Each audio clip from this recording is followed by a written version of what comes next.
It is a truth universally acknowledged that booktubers do not enjoy reading like Harry Styles.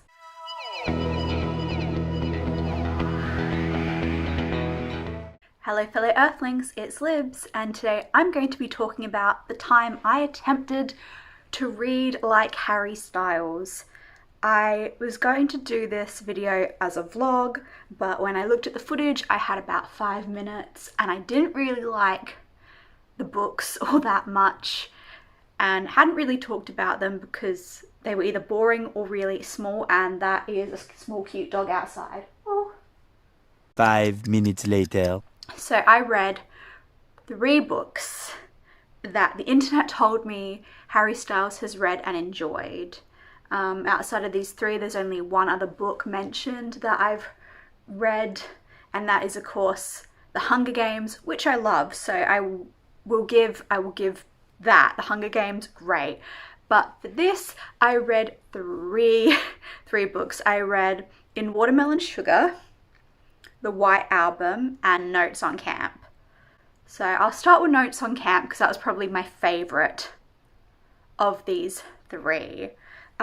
It's essentially just Susan Sontag's essay about camp. If you remember the Met Gala from a couple of years ago, the theme was this essay, which just reminded everyone of how poorly that theme actually went.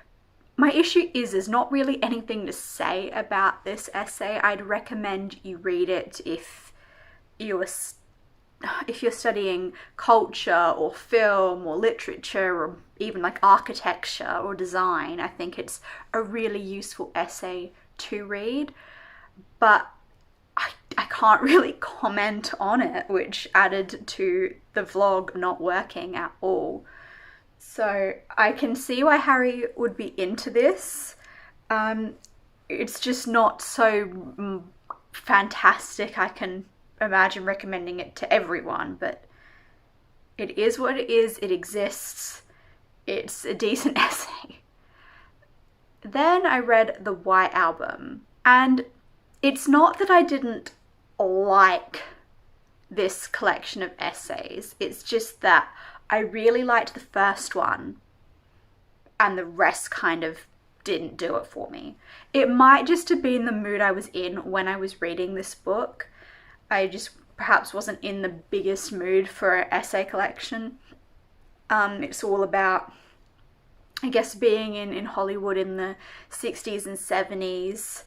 The first sort of, I feel weird calling it an essay, it's not really an essay, but the first piece in the book had some really interesting parts. There's a bit where Joan Didion talks about like her travel essentials, what she would put together so that whenever she had to run out to do a job, she had everything to jump on a plane. And there were just things like that that I found really interesting.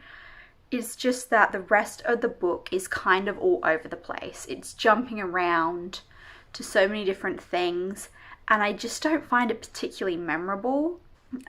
I mean, other than that first one, and I think there was one about the Getty's Museum, and that's all I can actually remember about this book, which isn't a glowing endorsement. But I know a lot of people have read it and like it. I don't know why it didn't work for me, but it just didn't do it. I didn't really enjoy it, and I'm still interested in reading Joan Didion. I just think maybe I need to read some of her other work first and then go back to this. So maybe it's just not a good beginning piece. And then I read In Watermelon Sugar, because there's no way you can read like Harry Styles and not attempt to read this book.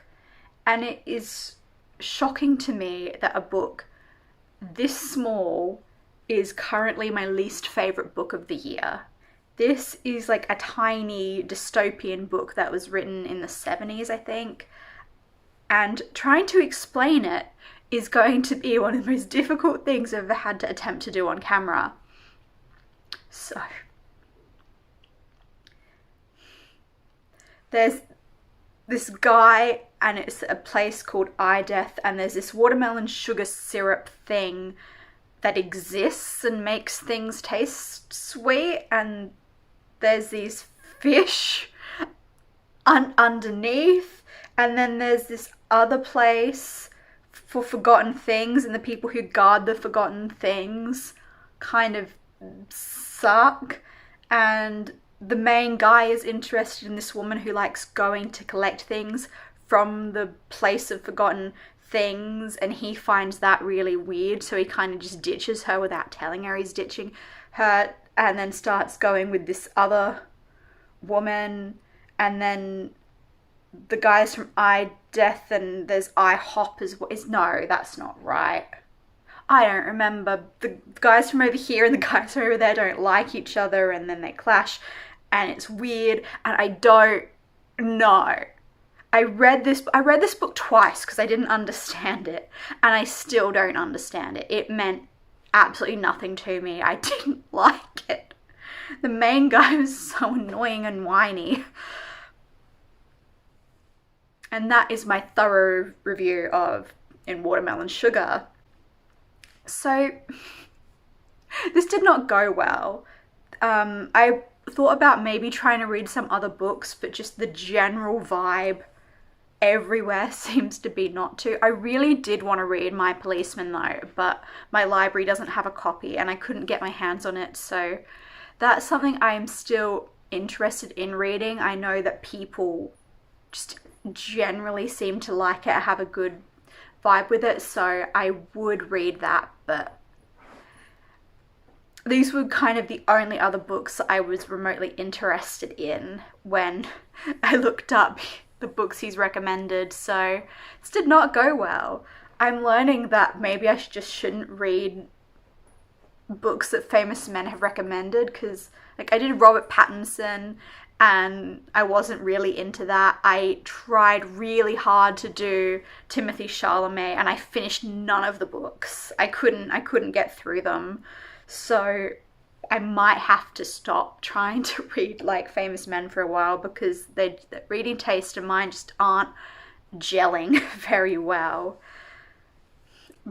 But I do want to read books that people have recommended that are probably more in line with what I read. So if you've been following me for a while, let me know that's not a sentence. Let me know which celebrities or fictional characters I should read their favourite books, because I want to try this with characters and people whose tastes actually somewhat align with mine. And I did that when I read like Camilla Parker Bowles. Our tastes align quite well, and I think I enjoyed all of those books. I say as I can't remember them, but I enjoyed that one. So let me know what I should do for the next, I guess, volume in this series, and I will see you next time. Bye.